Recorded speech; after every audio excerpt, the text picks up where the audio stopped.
حلال رزق کی تلاش میں نکلو تاکہ اللہ آپ سے راضی ہو اور اللہ کا حبیب راضی ہو جائے۔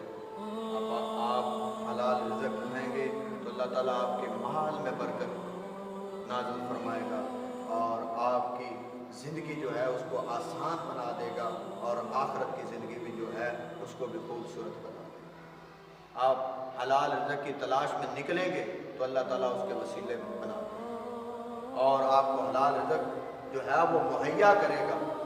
آپ اگر خود حرام کی طرف جائیں گے تو پھر حرام ہی ملے گا۔ حرام تو شیطان کی طرف سے آتا ہے تو آپ نے لینا ہے، وہ آسانی سے مل جائے گا، لیکن اس کے لیے کچھ مشکلات ہیں، ان کا سامنا کر کے اگر آپ حلال رزق کھانے کی کوشش کریں گے اللہ تبارک و تعالیٰ خود اپنے بندے کو وہ حلال رزق۔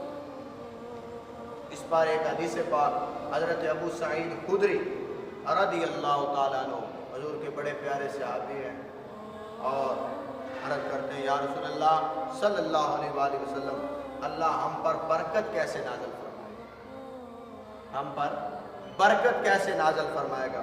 تو میرے حضور نے کیا ارشاد فرمایا؟ آپ نے ارشاد فرمایا اے ابو سعید اپنا رزق پاک کرو۔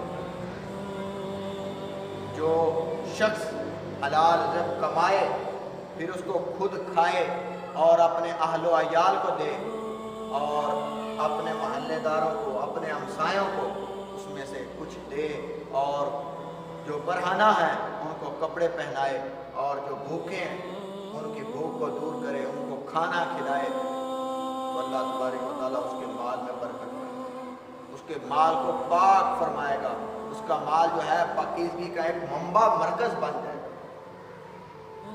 تو ہمیں تلاش حرام کی ہوتی ہے، حرام کے پیچھے ہم دوڑے ہوئے ہیں۔ حضرت علی المرتضیٰ شیر خدا رضی اللہ تعالیٰ عنہ فرماتے ہیں کہ تم اللہ کی راہ میں لگ جاؤ تو اللہ تبارک و تعالیٰ تمہارے تمام معاملات جو ہیں وہ آسان فرما دے گا۔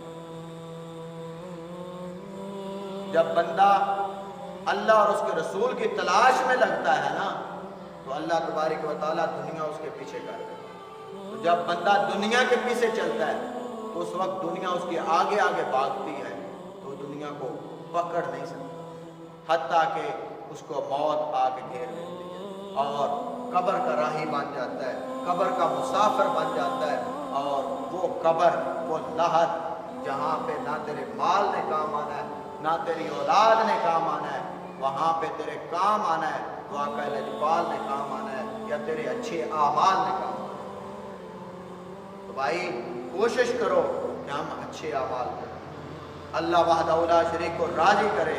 اللہ راضی ہو جائے تو دنیا والے نہ راضی ہوں، اللہ تبارک و تعالیٰ تمہیں دنیا میں رفعتیں، عظمتیں، شانیں، بلندیاں عطا فرمائے۔ ایک بار اللہ کی راہ میں لگ کر تو دیکھو بھائیو، آ جاؤ اللہ کی راہ میں لگ کر تو دیکھو اللہ تمہیں کیسے رزق دیتا ہے، کیسے حلال طیب طاہر رزق دیتا ہے اور جو تو کھائے گا تیرے پیٹ میں بیماری نہیں بنے گی،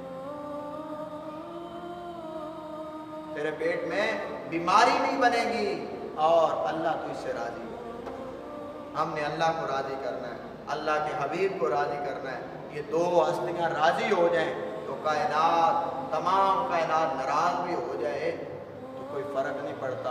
پہلے تو ناراض نہیں ہوگی کیونکہ جس کا اللہ اور اس کا رسول راضی ہو جائے گا اس وقت دنیا والے آپ کے پیچھے پیچھے۔ اللہ تعالیٰ ہمیں عمل کی توفیق عطا